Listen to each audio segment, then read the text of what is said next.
Hello प्यारे नन्हे Munro, आप सभी का स्वागत है हमारे इस एजुकेशनल यूट्यूब चैनल में जिसका नाम है जिज्ञासा ऑर्बिट। आज हम सॉल्व कर रहे हैं क्लास 6 हिंदी के चैप्टर 5 व्याकरण परिवार के प्रश्नोत्तर अभ्यास प्रश्नों को। ठीक है, कुछ अभ्यास प्रश्नों को हमने इसके प्रीवियस वीडियो में, आधे जो अभ्यास प्रश्न थे उनको हमने प्रीवियस वीडियो में कवर कर लिया।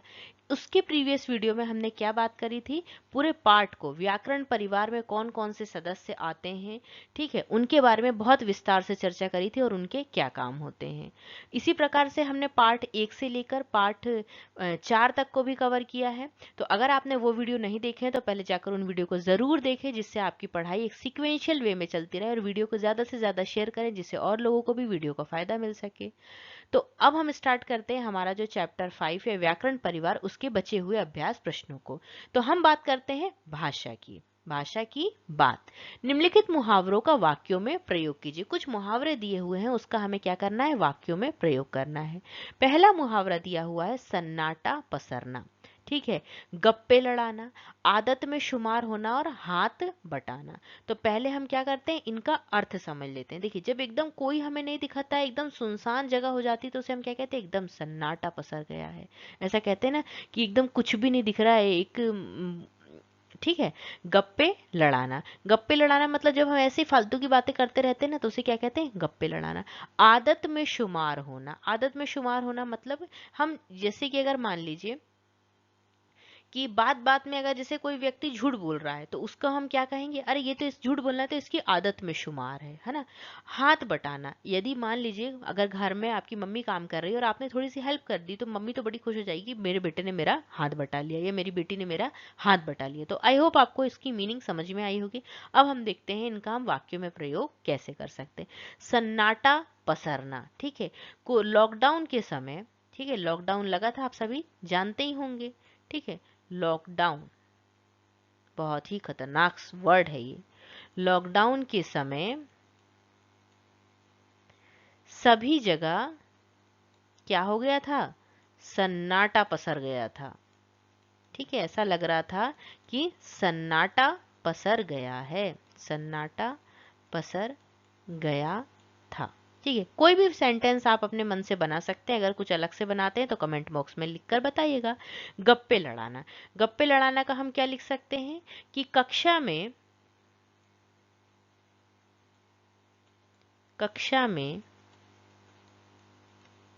विद्यार्थी कक्षा में विद्यार्थी पढ़ाई से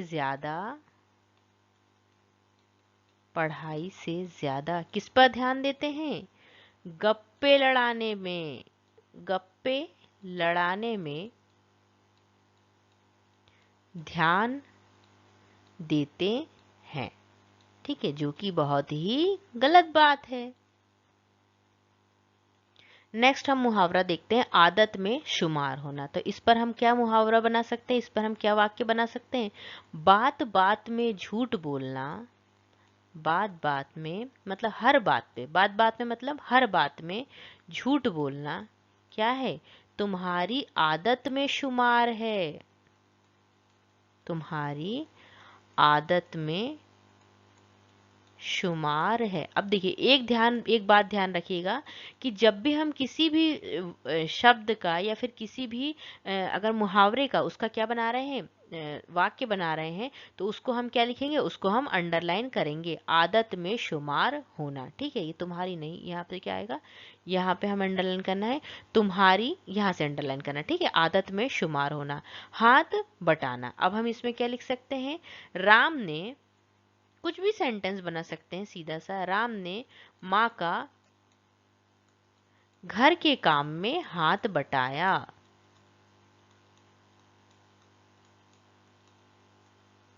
हाथ बटाया। ठीक है, तो आई होप आपको ये सेंटेंस समझ में आए होंगे, और अंडरलाइन करना बिल्कुल ना भूलें एग्जाम में।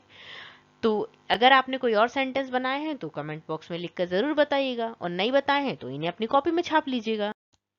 अब देखते हैं हमारा नेक्स्ट क्वेश्चन क्या है। नीचे लिखे शब्दों की क्या करना है, हमें विलोम शब्द लिखना है। विलोम मतलब क्या होता है, उल्टा अर्थ रखने वाले। जो विपरीत अर्थ रखते हैं ना उन्हें क्या कहते हैं, उल्टा। जैसे फॉर एग्जाम्पल क्या बता दूं, जैसे सत्य, सत्य का उल्टा क्या हो जाएगा, सत्य मतलब सच, सच का उल्टा क्या, झूठ। लेकिन सत्य का हम क्या लिखेंगे, असत्य। ठीक है, जब सच लिखा होता तो सच का हम लिखते क्या, अपोजिट, झूठ। ठीक है, इस प्रकार से। अब नेक्स्ट देखते हैं कि हमारे वर्ड कौन कौन से हैं। देखिए हमारा पहला वर्ड है सूत, सुत, मित्र, प्रशंसा, हर्ष, नीरस, सत्य और आशा। सत्य का तो आपको मैंने पहले ही बता दिया, असत्य। अब हम कुछ और देखते हैं। देखिए तो ये हमें दिए हुए हैं वर्ड, तो हमें इन्हें छाट कर लिखना है। देखिए सुत, सुत का अपोजिट क्या होगा, सुता। ठीक है, सुत का हमने क्या लिख दिया, सुत का होगा सुता। ठीक है, फिर नेक्स्ट हम देखते हैं मित्र, मित्र का क्या हो जाएगा, शत्रु। ठीक है, हम नेक्स्ट लिख देते हैं यहाँ पर, मित्र का हो जाएगा मित्र, मित्र का अपोजिट होगा शत्रु। फिर नेक्स्ट हम देखते हैं कौन सा, प्रशंसा। अब प्रशंसा का अपोजिट क्या हो जाएगा, प्रशंसा का हो जाएगा निंदा। ठीक है, जब हम किसी की प्रशंसा करते हैं मतलब तारीफ करते हैं, और उसका अपोजिट क्या हो जाता है, निंदा, जब हम किसी की बुराई करते हैं।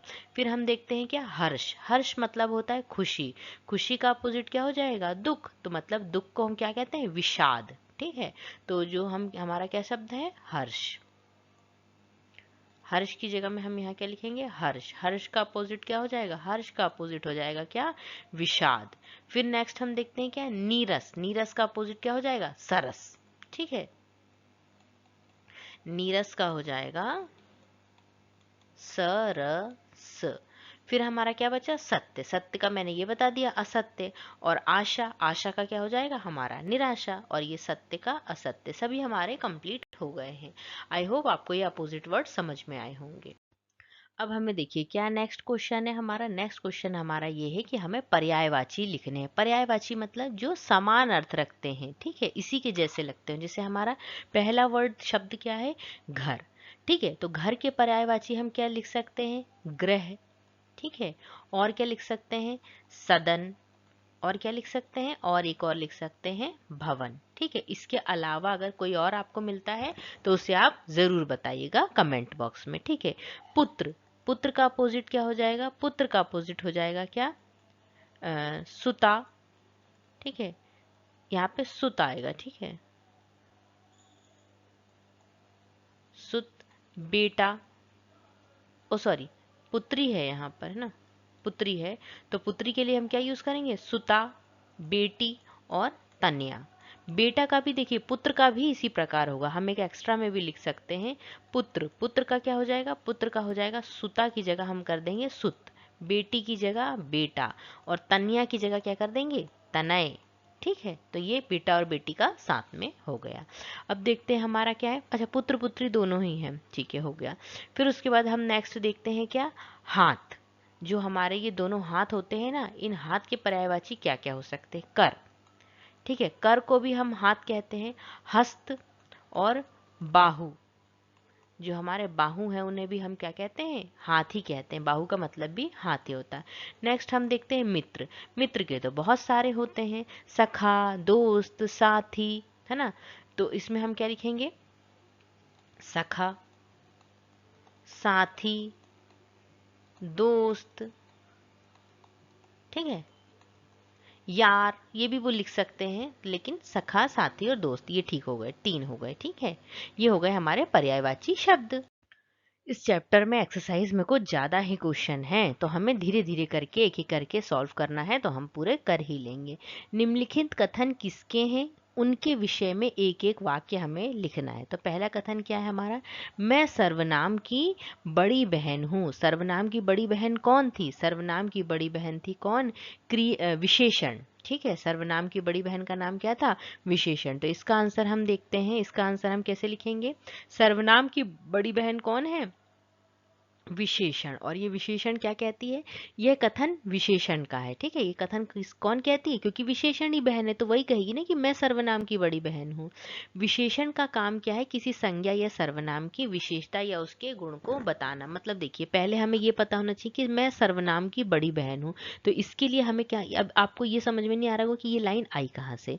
तो जिन्होंने चैप्टर समझा उनको तो अच्छे से समझ में आई होगी कि ये लाइन कहाँ से आई। तो ये लाइन कब कहती है? जैसे जब उनका इंट्रोडक्शन होता है कि इनके 3 बच्चे हैं, तो उसमें से 2, एक लड़की है, सॉरी एक लड़का है और 2 लड़की है। तो लड़के का नाम क्या होता है? सर्वनाम। और उनकी जो 2 बहनें होती हैं तो उसमें से एक का नाम होता है विशेषण और दूसरी का नाम होता है क्रिया विशेषण। तो जब वो विस्मयादि बोधक, जब चाचा आते हैं ना, तो वो इंट्रो लेते हैं बच्चों से, तो वो क्या बोलती है कि मैं विशेषण की, सॉरी मैं सर्वनाम की बड़ी बहन हूँ। तो ये कौन कहेगा? विशेषण ही कहेगी। और विशेषण की विशेषता क्या होती है? कि ये संज्ञा और सर्वनाम की विशेषता बताते हैं।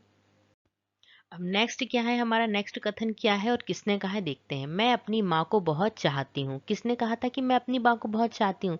ये कथन कहा था क्रिया विशेषण ने। ठीक है, ये क्या कहती है? ये कहती है कि मुझे मेरे पापा और जो भाई हैं वो ज़्यादा पसंद नहीं करते हैं, मुझे तो मेरी माँ ही अच्छी लगती है। ठीक है, तो ये कथन किसने कहा था? ये कथन कहा था क्रिया विशेषण ने। और क्रिया विशेषण की विशेषता क्या है? कि ये क्रिया की विशेषता बताते हैं। तो इसका आंसर हम ऐसे लिख सकते हैं कि यह कथन क्रिया विशेषण का है जो क्रिया देवी की दूसरी पुत्री है। पहली पुत्री कौन सी है? क्रिया देवी की पहली पुत्री है विशेषण। ठीक है, और फिर उसके बाद क्रिया विशेषण क्रिया की विशेषता बताती है। यह विशेषण और स्वयं अपनी विशेषता भी बताती है। ठीक है, अगर आपको ये समझ में नहीं आ रहा है कि ये इनकी फैमिली क्या है तो एक बार फिर से हम इसको एक्सप्लेन कर सकते हैं। देखिए कहाँ से स्टार्ट होता है इस चैप्टर, यहाँ से स्टार्ट होता है कि 2 हस्बैंड वाइफ रहते हैं, पति पत्नी रहते हैं। एक कौन है? संज्ञा, और दूसरी कौन है? क्रिया देवी। ठीक है, अब इनके कितने, इनके 3 बच्चे होते हैं। ठीक है, एक बेटा है और 2 क्या है? 2 बेटी हैं। एक और बेटी और एक और बेटी। देखिए है ना, तो अब बेटे का नाम क्या है? बेटे का नाम है यहाँ पर सर्वनाम। ठीक है, और जो बेटी है, जो बड़ी बेटी, बेटी नंबर 1 है, उसका नाम क्या है? उसका नाम है विशेषण। ठीक है, और जो छोटी बेटी है उसका नाम क्या है? क्रिया विशेषण। ठीक है, अब इनके घर में 2 नौकर भी हैं और एक फैमिली फ्रेंड भी है। तो जो फैमिली फ्रेंड है उनका नाम क्या है? उनका नाम है विस्मयादि बोधक। ठीक है, ये इनके चचा हैं, विस्मयादि बोधक। और 2 जो सर्वेंट है उनके नाम क्या है? समुच्चय बोधक, समुच्चय बोधक। और एक और जो है सर्वेंट, उसका नाम क्या है? उसका नाम है संबंध बोधक। ठीक है, तो आई होप आपको ये अब समझ में आया होगा कि ये कथन कहाँ से आ रहे हैं। और ये चैप्टर क्या है, शॉर्ट में मैंने समझा दिया पूरा। अब नेक्स्ट हमारा क्या है? नेक्स्ट कथन क्या है? कि बच्चा हमारे घर जन्मे और उसका नामकरण पड़ोसी करे। ये कथन किसका है? ये कथन है, आप बताइए जरा, ये कथन किसने कहा था? अगर चैप्टर समझा है तो जरूर बता दोगे। ये कथन है संज्ञानंद महोदय का। उन्होंने ऐसा क्यों कहा था? उन्होंने ऐसा इसलिए कहा था क्योंकि जो 3 शब्द हैं, हिंदी, हिंदू और एक और कौन सा है?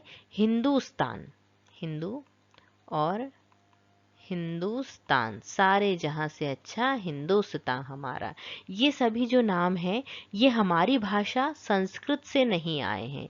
ये कहाँ के शब्द हैं? ये शब्द हैं फारसी भाषा के। तो इसीलिए उन्होंने कहा था कि बच्चा हमारे यहाँ जन्मा, भाषा हमारे यहाँ की है, लेकिन नामकरण कहीं और से हुआ है। तो इसका आंसर हम कैसे लिखेंगे? देखिए, यह वाक्य संज्ञानंद का है। ठीक है, इसके विषय में संज्ञानंद का कहना है कि हिंदी, हिंदू, हिंदुस्तान शब्द संस्कृत के नहीं हैं, ये फारसी के हैं। फारसी बोलने वाले सिंधु को हिंदू बोलते थे, इसीलिए इस देश की भाषा को हिंदी कहकर पहचान दी गई। ठीक है, तो इसीलिए उन्होंने किस संबंध में कहा था? ये इस संबंध में कहा था कि जो हमारी भाषा है उसके जो नाम है वो नाम किसी और भाषा से आया हुआ है, इसलिए उन्होंने ऐसा कहा था। अब जो हमारा नेक्स्ट कथन है वो क्या है? नेक्स्ट कथन है हमारा कि मैं परिवार में सबसे बड़ा हूं ना, घर का सारा काम मुझे ही करना पड़ता है। तो ये कथन किसका है? ये कथन है सर्वनाम का। ठीक है, ये सर्वनाम ने ऐसा कहता है, जब सर्वनाम आता है विस्मयादि चाचा से मिलने तो वो ऐसा कहता है कि घर में मैं सबसे बड़ा हूं ना, सारे काम मुझे ही करने पड़ते हैं। और फिर वो क्या कहता है? फिर वो ये भी कहता है, सर्वनाम की विशेषता क्या होगी? कि ये किसकी विशेषता बताते हैं? ये संज्ञा शब्दों की विशेषता, संज्ञा शब्दों के स्थान पर प्रयुक्त होते हैं। ठीक है, विशेषता तो विशेषण बताते हैं, संज्ञा शब्दों के स्थान पर प्रयुक्त होते हैं। ठीक है, नेक्स्ट क्वेश्चन क्या है हमारा, निम्नलिखित वाक्यांशों के लिए एक शब्द लिखना है हमें, मतलब एक बड़े लाइन के लिए हमें एक शब्द लिखना है। तो देखते हैं पहला क्या है हमारा, वह क्रिया जिसमें कोई कर्म ना हो, जिसमें कोई कर्म ना हो उसे हम क्या कहेंगे, उसे हम कहेंगे अकर्मक। ठीक है, कर्म ना हो तो अकर्मक। ठीक है, अकर्मक। फिर नेक्स्ट हम देखते हैं क्या, नेक्स्ट है वह क्रिया जिसके साथ कर्म हो, तो उसे हम क्या कहेंगे, उसे हम कहेंगे सकर्मक। स मतलब होता है साथ में, किसके साथ में, कर्म के साथ में, है ना। फिर नेक्स्ट है हमारा क्या, वे शब्द जिनके रूप, लिंग, वचन या कारक के अनुसार बदल जाते हैं। ये हमने बहुत स्टार्टिंग के चैप्टर में देखा था, विकारी और अविकारी शब्दों के बारे में। तो जो बदल जाते हैं उन्हें हम क्या कहते हैं, उन्हें हम कहते हैं विकारी शब्द। और जो नहीं बदलते हैं वे शब्द जिनके रूप सदैव एक जैसे रहते हैं, मतलब लिंग, वचन या कारक का उन पर प्रभाव नहीं पड़ता है, तो उन्हें हम कहते हैं अविकारी शब्द। अब नेक्स्ट हम देखते हैं कार्य की समाप्ति का बोध कराने वाला काल, मतलब ऐसा काल, काल मतलब देखिए काल के बारे में अभी तो हमने ज्यादा नहीं पढ़ा है, कौन कौन से होते हैं, वर्तमान काल। ठीक है, 3 काल होते हैं, वर्तमान काल, सॉरी भूतकाल से स्टार्ट करते हैं हम, भूतकाल, वर्तमान काल और भविष्य काल।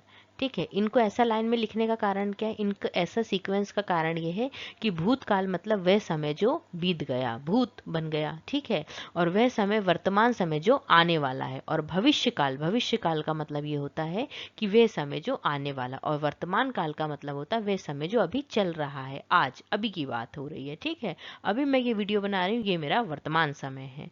ठीक है, तो कार्य की समाप्ति का बोध कराने वाला काल कौन सा होगा, मतलब कार्य कंप्लीट हो चुका है तो ये भूतकाल है ना। तो इसका आंसर हम क्या लिखेंगे, भूतकाल। तो भूतकाल हमें कार्य की समाप्ति का बोध कराता है।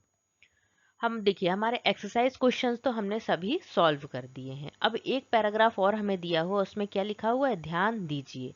अब कहा है ध्यान देने के लिए, तो ध्यान तो देना ही पड़ेगा। तो हम इस पैराग्राफ को पहले पढ़ते हैं, फिर हमें समझ में आएगा कि हमें क्या समझाने का प्रयास किया जा रहा है। राम और श्याम जब जंगल में पहुंचे, जंगल गए हैं, तब उन्हें सामने से नदी नालों के पास बहुत से पशु मिले। थोड़ी देर चले ही थे, पशु मिले तो कोई डर की बात नहीं थी। शेर भी दिखाई दिया, डर गए, ये डर गए। श्याम ने चतुराई से काम लिया, उसने राम को पेड़ पर चढ़ जाने की सलाह दी। दोनों सहमत होकर पेड़ पर ऊंचाई तक चढ़ गए। थोड़ी देर में कुछ व्यक्ति हथियार लेकर आते दिखाई दिए। व्यक्तियों को देखकर शेर भाग गया। तो कहानी खत्म हुई। अब इस कहानी में हमें क्या सीखने को मिल रहा है, हमें इस बात पे ध्यान देना है। देखिए कुछ शब्दों के नीचे क्या हो रहा है, अंडरलाइन है ना, तो ये शब्द क्या है, कुछ विशेष है। अब देखिए इसमें हम देखते हैं, इनको हम अलग अलग करते हैं। राम और श्याम, राम और श्याम क्या है, राम और श्याम है दो व्यक्तियों के नाम, है ना। जैसे सीता, गीता, राधा, किंजू, ये सब क्या है, व्यक्तियों के नाम है। तो यहाँ पर व्यक्तियों के नाम क्या है, राम और श्याम। अब हम आगे बढ़ते हैं, आगे बढ़े हमने तो फिर आगे हमने क्या देखा, जंगल। ठीक है, जंगल, नदी नाले, और क्या देखा हमने, डर, चतुराई, व्यक्ति, है ना। तो देखिए इनको हम अलग अलग कैसे कैटेगरी में बांटेंगे। जो डर है, डर क्या है, एक भाव है। डर हम किसी को दिखा नहीं सकते हैं। अगर जैसे कोई हमें बोले कि आपको कितना डर लग रहा है, तो क्या आप उसको दिखा सकते हैं कि हमें कितना डर लग रहा है, ये तो आप ही महसूस कर सकते हैं ना। तो ये क्या है, भाव, क्या है, डर एक भाव है, तो इसे हम क्या कहेंगे, क्या है, डर एक भाव है। अब हम देखते हैं चतुराई। ठीक है, डर हो गया हमारा क्या है, अब रह गया चतुराई। तो चतुराई भी क्या है, एक भाव है। जब लोग कुछ कुटिलता करके अपनी होशियारी दिखाते हैं तो उससे क्या कहते हैं, उनकी चतुराई। या चतुराई से अगर जब हम कोई भी काम करते हैं तो वो बहुत ही, मतलब जैसे इन लोगों ने निर्णय लिया कि भाई हमको पेड़ पर चढ़ जाना चाहिए, तो उन्होंने अच्छी चतुराई दिखाई। ठीक है, तो उसी प्रकार हम आगे देखते हैं। तो ये डर और चतुराई क्या है, भाव। उसी प्रकार ऊंचाई, देखिए ऊंचाई भी क्या है, ऊंचाई भी एक प्रकार का क्या है, भाव ही है। ठीक है, फिर हम आगे देखते हैं, जो अब हमारे कुछ शब्द छूट गए हैं, तो कौन कौन से शब्द छूटे हैं जो अंडरलाइन थे, जंगल छूटा है, और क्या छूटा है, व्यक्ति छूटा है ना, और शेर में भी अंडरलाइन है, और नदी नाले, है ना। तो ये देखिए ये क्या है, जो ये सब हैं, ये सब क्या है, ये है जाति, मतलब ये एक विशेष जाति के बारे में बता रहे हैं। देखिए, व्यक्तियों की जब बात हो रही है तो कोई भी व्यक्ति हो सकता है, व्यक्तियों के समूह की बात हो रही है यहाँ पे, है ना। जैसे शेर और नदी नाले, ये सभी क्या है, ये सभी जाति को बता रहे हैं। तो इसमें से अब हमें क्या समझ में आ रहा है, देखिए अब ये अब मैंने व्यक्तियों के नाम बताए, ये तो आपको समझ में आया होगा, भाव बताया वो भी समझ में आया होगा, जाति शायद कुछ समझ में ना आई हो। तो हम इसको और आगे समझते हैं आगे वाली स्लाइड में, जिससे आपको बहुत अच्छे से समझ में आएगा। देखिए, अब हम देखते हैं उसी पैराग्राफ से रिलेटेड हम कुछ पॉइंट आगे देखते हैं। जब ये पॉइंट कंप्लीट होंगे तब आपको बहुत अच्छे से समझ में आ जाएगा कि क्या समझाने का प्रयास किया जा रहा था। पहले हम देखते हैं संज्ञा। संज्ञा क्या होती है? संज्ञा मैंने आपको बताया था चैप्टर में कि किसी भी व्यक्ति, ठीक है, किसी भी व्यक्ति, वस्तु, स्थान के नाम को, व्यक्ति, वस्तु या स्थान के नाम को क्या कहा जाता है? संज्ञा। व्यक्ति में देखिए क्या हो सकता है, व्यक्ति में किसी भी व्यक्ति का नाम हो सकता है, राम। वस्तु में कोई भी वस्तु हो सकती है, टेबल, पेन, कुर्सी, चेयर, कोई भी वस्तु। और स्थान, स्थान में कोई भी स्थान हो सकता है, जैसे कि मध्य प्रदेश, ठीक है, ये भी क्या है, एक स्थान है, स्थान तो है। तो इसमें हम क्या कहेंगे, हम आगे देखते हैं हम क्या संज्ञा। आप देखिए क्या होता है, डेफिनेशन तो आप समझ ही गए होंगे कि ऐसे शब्द जो किसी व्यक्ति, स्थान, जाति, वस्तु या भाव का बोध कराते हैं। ठीक है, इसमें और शब्द ऐड कर लेते हैं हम, जाति, वस्तु या भाव का बोध कराते हैं, उन्हें क्या कहते हैं? संज्ञा कहते हैं। संज्ञा के देखिए यहाँ कितने प्रकार बताए गए हैं, संज्ञा के 3 प्रकार बताए गए हैं। व्यक्तिवाचक संज्ञा, ठीक है, जो किसी प्रॉपर व्यक्ति के बारे में बताए, ठीक है। फिर नेक्स्ट है जातिवाचक संज्ञा, और तीसरी क्या है? भाववाचक संज्ञा। ये 3 वर्ड कुछ सुने सुने से लग रहे हैं आपको? हमने लास्ट स्लाइड में देखा था व्यक्तियों के नाम क्या थे, राम और श्याम। फिर उसके बाद हमने देखा था भाववाचक। तो भाव में हमने क्या देखा था? डर, और क्या देखा था? चतुराई, और क्या देखा था? ऊंचाई। तो अब आपको कुछ समझ में आ रहा होगा, कुछ लिंक तो जुड़ रही है। और जाति, जाति में हमने क्या देखा था? नदी, नाले, शेर, व्यक्ति, है ना, ये देखे थे। तो अब आपको समझ में आया होगा कि हमने वो पैराग्राफ क्यों पढ़ा था। अब हमने जो देखा, अब हमने संज्ञा की परिभाषा तो देख ली कि किसी व्यक्ति, वस्तु, स्थान, जाति या फिर भाव को क्या कहा जाता है? संज्ञा कहा जाता है। तो अब हम देखते हैं जो हमने प्रकार समझे हैं संज्ञा के, उसके प्रकारों के बारे में हम देखते हैं कि ये क्या होते हैं। पहले हम शुरू करते हैं व्यक्तिवाचक संज्ञा से। तो व्यक्तिवाचक संज्ञा क्या होती, पहले हम ये देखते हैं। व्यक्तिवाचक संज्ञा क्या? जिससे किसी एक ही व्यक्ति, वस्तु या स्थान के नाम का बोध होता है। जैसे मान लीजिए आपका नाम जो भी है कमेंट बॉक्स में लिखकर बताइए। तो आपका नाम क्या है, किस में आएगा? संज्ञा तो है, लेकिन कौन सी संज्ञा है? व्यक्तिवाचक संज्ञा है। ठीक है, अगर जैसे व्यक्तिवाचक संज्ञा है, ठीक है, तो यहाँ पर जैसे राम, श्याम, भोपाल, ये क्या है? एक प्रॉपर जगह है। इंदौर, ठीक है, और ये क्या लिखा हुआ है तो ढक ही गया है, यहाँ से हटाना पड़ेगा। सरिता, ठीक है, सरिता भी क्या है? एक व्यक्ति है। तो ये किस सब में आएंगे? व्यक्तिवाचक संज्ञा। किसी एक ही व्यक्ति, वस्तु या स्थान के नाम को, एक बार समझ लीजिए, संज्ञा हमेशा काम आएगी आपकी, इसीलिए इस पैराग्राफ को हमें इग्नोर नहीं करना है। जातिवाचक संज्ञा, जातिवाचक संज्ञा क्या है? जिसमें केवल व्यक्तियों, स्थानों, वस्तुओं आदि की पूरी जाति का बोध होता है। मतलब देखिए अंतर क्या है इसमें, ये समझते हैं हम, व्यक्तिवाचक और जातिवाचक में अंतर क्या है। अगर हम पशु की बात कर रहे हैं, ठीक है, अगर हम किसी पशु की बात कर रहे हैं तो पशु के अंतर्गत कितने सारे पशु आते हैं ये आप खुद सोच सकते हैं। गाय, बैल, कुत्ता, भैंस, बकरी, है ना, बहुत सारे पशु आते हैं। लेकिन अगर मैंने यहाँ पर कह दिया, यहाँ पर मैंने क्या कह दिया? गाय कह दिया, तो गाय क्या हो गया? एक प्रॉपर नाम, एक एक एक सिर्फ एक पशु का नाम हो गया। यहाँ पर देखिए पहले लिखा हो कि एक ही व्यक्ति, मतलब सिर्फ एक नाम होना चाहिए। अगर मैंने यहाँ पर लिख दिया आदमी, तो आदमी तो बहुत सारे हो सकते हैं ना, राम, श्याम, भोलू, बहुत सारे हो सकते हैं। लेकिन अगर मैंने यहाँ पर लिख दिया राम, तो राम मतलब सिर्फ एक आदमी, मतलब एक व्यक्ति। और अगर जब समूह की बात होती है तो यहाँ पर क्या आएगा? जातिवाचक संज्ञा। फिर उसके बाद हम देखते हैं भाववाचक संज्ञा। भाव से आपको ये समझना है कि जिस चीज को आप देख नहीं सकते, सिर्फ आप क्या कर सकते हैं? महसूस कर सकते हैं उसे। ठीक है, अगर कोई आपके साथ अच्छा व्यवहार कर रहा है तो आप उसे महसूस कर सकते हैं, उसे आप काउंट नहीं कर सकते हैं, ठीक है, उसे आप गिन नहीं सकते हैं कि इसने मेरे साथ इतना गंदा व्यवहार किया है या इतना अच्छा व्यवहार किया है। तो जब किसी वस्तु या व्यक्ति के गुण, दोष, स्वभाव आदि अवस्था का बोध होता है तो उसे क्या कहते हैं, उसे भाववाचक संज्ञा कहते हैं। जिस भी चीज को आप महसूस कर सकते हैं वो भाववाचक है, ठीक है, जहां भी आप भाव दिखा सकते हैं। बचपन, बचपन भी क्या है, एक भाव है।